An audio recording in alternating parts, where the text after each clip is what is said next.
The Great One? Where did he even come from? You come on here and you think you got it all straight, but you can't even masturbate. Well, there goes my masturbation sessions. What is going on, guys? As always, the Great One, and today we're actually having Royal Rumble. I'm not quite sure whether I like Royal Rumble more than WrestleMania, but this is one of the most exciting pay-per-views of the year, and I'm shaking my dick tonight because I'm excited. Speaking of banking sessions, I have John Cena right here, you're having the Great One right here, and let's just jump into this bitch. Bobby Roode announces first ever glorious US Open challenge for the Royal Rumble kickoff. Now, of course, this is not a bad idea, glorious US Championship. It seems like everyone who is getting that championship is going to have an open challenge, which is okay. Sometimes it works, sometimes it doesn't. The only actually that worked for in the recent memory was John Cena.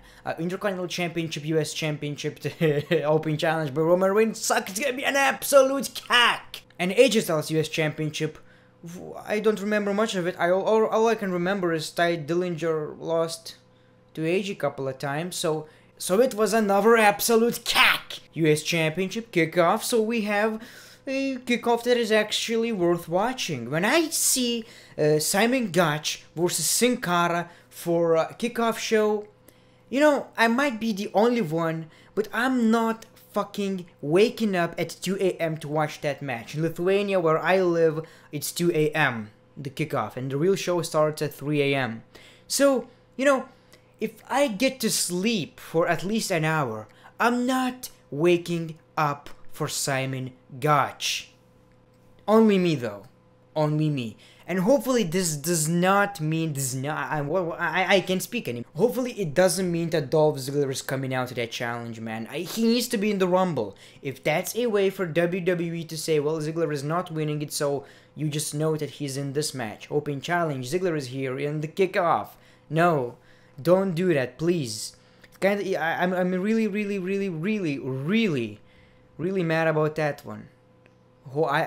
Former Impact Wrestling World Champion EC3 was spotted at ringside during tonight's NXT TakeOver Philadelphia Live special, confirming his return to WWE. And this is pretty much a shot of him at NXT. So when I talked about rumors of Royal Rumble, I actually stated that he might be at the Royal Rumble. Turns out he's actually going to NXT first, which is a wise decision. It's a safe decision for WWE because not everyone is probably going to know who's EC3. You know, he's not AJ Styles. To answer your question whether I've seen it live, no, I haven't. I don't watch NXT. I watch it for the big matches on the network. I tune in the second day because I think that Adam Cole match was priceless. That chair spot was just, ugh. I don't want to see that in wrestling, but it was fucking beautiful as well. You know, it was wow. When you go wow watching wrestling, you know it's good. EC3, so it's not written Ethan Carter III, it's just EC3. And you know, WWE is going to change that name because they don't want to use TNA material. So it's going to be something different. It's going to be something like Extravaganza Cack. Extreme Cack the Third. Something like that. Hopefully it's not true. Use Ethan Carter the Third because we all know who he is anyway. He wasn't the only guy who was at NXT because we also seen King Ricochet in the same building. That's not all. Also one of the greatest tag teams in wrestling today, the War Machine, is also on NXT. What surprised me the most that all of these four guys were actually at NXT and not the Royal Rumble. I would be like, well, if I'm going to debut 4 wrestlers, I might just take one of them, the biggest name perhaps, and put them on the, you know, Royal Rumble match. But it seems like everyone is going to NXT, which also means that we're about to get some fresh names to the main roster. Maybe Drew McIntyre, maybe some other guy. And by the way, the reason I don't watch NXT is very simple. If you want me to make a video about it, I might. But that's about it I'm going to say right now. Anyway, what I like about NXT though is that they know how to produce new stars, and the main roster obviously knows how to ruin them. But as soon as you get that guy to the main roster, NXT is already ready with a bunch of more names. Like you have Shinsuke Nakamura leaving, doesn't even fucking matter because we have a bunch of other guys who will take that spot. That's how Triple H is he's pretty much smart about the business, and when he's going to take over the WWE, believe me, WWE is going to change for the better. Vince McMahon is an old smelly bastard at this point, with all due respect. I'm just kidding, man. Just sending all the hugs and kisses to Vincent Kennedy McMahon.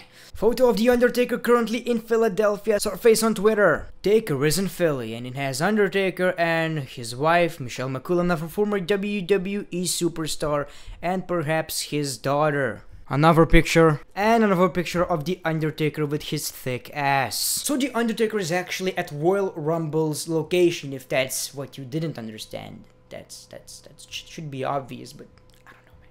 I don't know. People are always very quick to jump into conclusions. It could mean that Undertaker is going to be in Royal Rumble, and I actually do think that he will. Maybe start. Well, yeah, that's fucking annoying. To be in a rivalry with John Cena, maybe that starts at the pay-per-view at Royal Rumble, which would be a great place to do that. But it also could mean, like, let's not jump into conclusions. Please don't do that. It can actually mean that Michelle McCool, Michelle McCool, not enough for me, something like that. Former women's champion, I think former Divas champion, and a wife of The Undertaker, she might be at the Royal Rumble. Maybe The Undertaker is not, but she is. Or both. Or none of them. So don't jump into conclusions, because it can mean a lot of things, and that's the beauty of the Royal Rumble, man. Especially this year, they did a good job, but they did a good job with making it unpredictable. And I'm going to tell you top 3 betting odds winners, whatever. It doesn't say much, but yeah, let's save that. Would I love to see Undertaker? Absolutely freaking yes. Let's talk about WWE theme songs. So on Spotify, the most downloaded or listened songs, whatever the case may be, of the WWE superstars are these. Number 5, Seth Rollins theme song, The Second Coming. Number 4, Bobby Roode theme song, Glorious Domination. Number 3, AJ Styles theme song, Phenomenal. Number 2, John Cena theme song, My Time Is Now. And number 1, Shinsuke Nakamura's The Rising Sun. Obviously decent list, nothing too shocking, very, very expected. As far as Shinsuke Nakamura's theme song, I do think it's great. It might be just a bit overrated, like people are losing their shit. It's a beautiful song, not quite sure if that great. Ronda Rousey attempting to throw fans off idea of Royal Rumble debut. It's a long article, pretty much Ronda Rousey back on set, mile 22, Bogota, Colombia. Pretty much stating the fact that she is in Colombia, whatever, and it feels forced. What I mean by that, not forced. It feels like it's lying on purpose to surprise you, because why would you post a name of a city? It seems a bit weird. Obviously, she might not be at the Royal Rumble, but I think she will. I really think she will be. And if that's a way to show that I'm not going to be, cool for her, cool for the fans, because it will make a little bit more unexpected, so, Upgraded betting odds for both Royal Rumbles. As seen on Petty Power, the betting odds for both Royal Rumble matches have been upgraded for what could be the last time before tonight's big show. For the Men's Rumble, Shinsuke Nakamura has maintained his position as the favorite, with Roman Reigns coming in at the second and Dolph Ziggler making up the top 3. For the women, Asuka has been moved back above Ronda Rousey as the favorite with odds of 11-8. Then is what could be potential sign of things to come tonight. Stephanie McMahon's odds have been dropped to just 10-3, and she is now the 3rd favorite to win the historic bout in Philadelphia. If Stephanie McMahon will win Royal Rumble, I will cut my balls off and sell it on eBay. $9.99. On a serious note, it doesn't seem shocking. I think the most shocking one is that Dolph Ziggler is actually in the talks. And you guys know how much I'm shaking my dick to that. I absolutely love the idea of that unpredictability.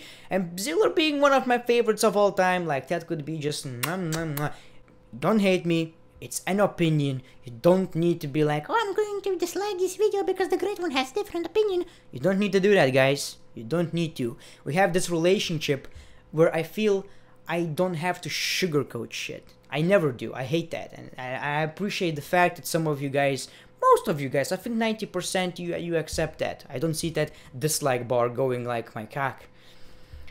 Okay, stop. So here's where you will get mad. If I could choose between Shinsuke and Ziggler, I would choose Ziggler. Hands fucking down. I know Shinsuke is great, whatever the case may be, but just that unpredictable route Oh man, Ziggler. I'm sorry, guy. I'm sorry. Please understand me. I've been a Ziggler fan since 2012, and I want him to win the match. But if he is going to be on the kickoff against Bobby Roode, don't even expect for him to win the Rumble. Don't. That's just... Anyways, guys, that's it for today. I will upload this at 720p, this video in particular, because the rendering will take forever, and the Royal Rumble is not that far away, so I actually want to upload this video before the Rumble, you know? Thank you for watching. This video means a lot. As always, make sure to click that like button if you're excited for the Rumble, and if you enjoyed the video, make sure to subscribe and follow me on Twitter and Instagram and Greatness TV, my second channel. Every link is in the description. Make sure to check all of these out. The Great One, peace, love, and hugs. Have a great Royal Rumble.